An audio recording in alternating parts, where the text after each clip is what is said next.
One needs to have a very high degree of human skills. So these would be your EQ, empathy, relationship building skills.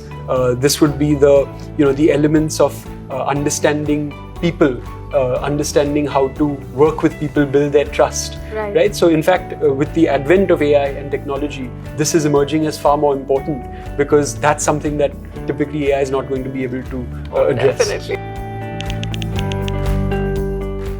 The emphasis on finding the right people is now almost completely taken over by technology, right? And it won't be long before it's taken over by AI, where you could put in a simple prompt and it's able to kind of search all the right platforms to find the right people and make suggestions, right? So the value addition will be about trying to understand your client, providing consulting services versus identification services, so to say.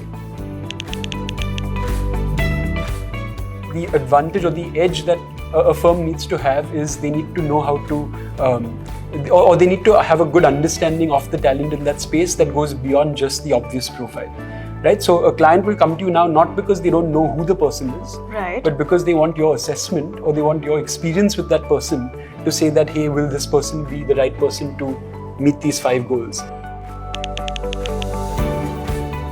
So one is typically you isolate the entrepreneurial venture from the larger organization, right? So that's why large companies particularly, have startup incubation cells. Oh yeah, right? Definitely. So the idea is that you kind of decouple them so that they're not, in a sense, one is not holding down the other.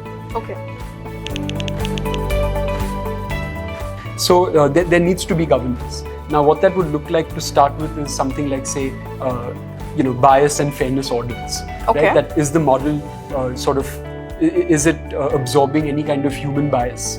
That can have a detrimental impact to, say, a financial services company that makes lending decisions based on an AI model. Oh yeah, right? Definitely. Or based on a company that does employee performance reviews based on an AI model. Right? You don't want bias, right? So for that, an audit, in the sense that you kind of keep visiting it to ensure that it's completely bias-free and fair, is critical.